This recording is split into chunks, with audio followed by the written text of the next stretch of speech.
मध्य प्रदेश सरकार की मंशा के तहत पूरे प्रदेश में शैक्षिक संवाद प्रशिक्षण आयोजित किया जा रहा है। इसी क्रम में आज शासकीय मनहर कन्या उच्चतर माध्यमिक विद्यालय पन्ना में प्राथमिक और माध्यमिक शिक्षकों का प्रशिक्षण हुआ।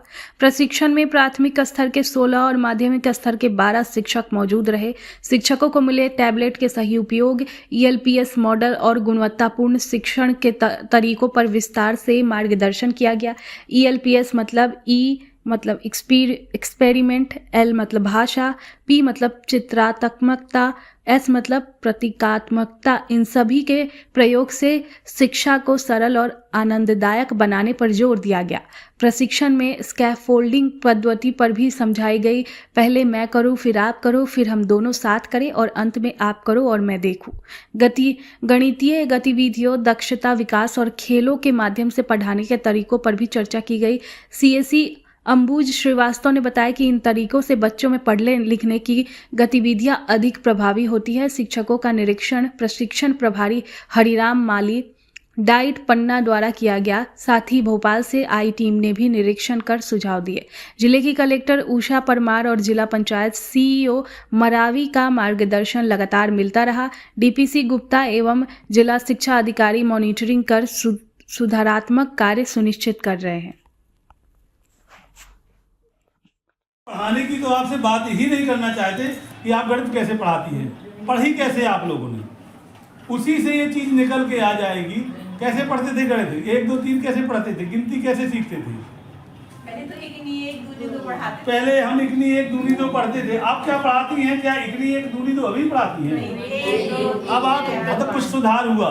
पहले आप लोग कैसे जो शैक्षिक संवाद के लिए एकत्रित किए जाते हैं, जो अभी भाई साहब ने आपसे एक शब्द बोला था पीयर लर्निंग का अर्थ आप लोगों को हर बार शैक्षिक जब संवाद करते हैं तो समूह में बैठ के सारे शिक्षकों, आज जो हम आप लोग एकत्रित हुए हैं शैक्षिक संवाद के लिए, और गणित 0 बनाया, 3 0 बनाया, 4 0 बनाया, 5 0 बनाया, 6 0 बनाया, 7 0 बनाया, 8 0 बनाया और 9 0 बनाया और 10 0 बनाया। तो 10 भी हमने इकट्ठे बना लिए।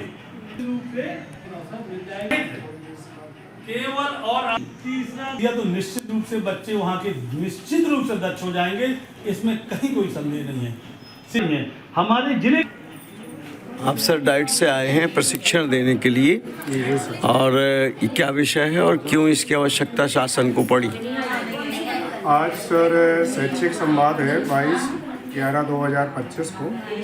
शैक्षिक संवाद कक्षा 3-5 और कक्षा 6-8 का है, क्योंकि इस शैक्षिक संवाद से जो PLC है, पीयर लर्निंग कम्युनिटी, इसके अंतर्गत ये है कि सारे शिक्षक जो सीख है इसको आपस में चर्चा करके किस विद्यालय में कौन सी अच्छी गतिविधियां हो रही हैं और दूसरे विद्यालयों में क्यों नहीं हो रही हैं, वो इसको साझा करते हैं। और साझा करने के पश्चात यह बतलाते हैं कि हमें इस प्रकार से विद्यालयों में शिक्षा का जो विकास है वो करना है। जैसे कि आज कक्षा 3 से 5 में जो विषय था वो गणित था, और कक्षा 6 से 8 तक में गृह कार्य था। तो ये 2 टॉपिक थे, और निश्चित तौर से शैक्षिक संवाद डाइट्स में ओरिएंटेशन देने के पश्चात सभी हमारे सहजकर्ता, जैसे कि यहाँ पर सहजकर्ता के रूप में श्री अंबुज श्रीवास्तव जी है, जो CSE है जन शिक्षा केंद्र, और जैन मैडम है जो कक्षा 6 से 8 तक का शैक्षिक संवाद संचालित कर रहे हैं। और आप सभी प्राथमिक स्कूलों के टीचर आए हुए हैं, और यहाँ पर शिक्षकों को ये सिखाया जाता है कि आपको विद्यालय में किस प्रकार से बच्चों तक शिक्षण का कार्य करना है। धन्यवाद। नाम बताएं। पद? मेरा नाम है हरिराम माली, वरिष्ठ व्याख्याता, ट्रेनिंग इंचार्ज और शैक्षिक संवाद का जिला नोडल अधिकारी हूँ। FLN कक्षा में मल्टीग्रेड एवं मल्टी लेवल शिक्षण एवं संख्या ज्ञान और कौशल का विकास है। तो अंबुज जी आप बताएंगे कि इसमें क्या स्पष्ट अवधारणाएं हैं? इसमें सभी टीचरों को गणित विषय में मल्टीग्रेड और मल्टी लेवल पे बच्चों को टीचरों को ट्रेनिंग दी गई है। और आज शैक्षिक संवाद 2 बजे दोपहर से लेकर शाम 7 बजे तक आयोजित किया गया था और इसमें सभी शिक्षकों को शैक्षिक संवाद के द्वारा इस विषय पर जानकारी जानकारी उपलब्ध करें। उपलब्ध करा दी। धन्यवाद।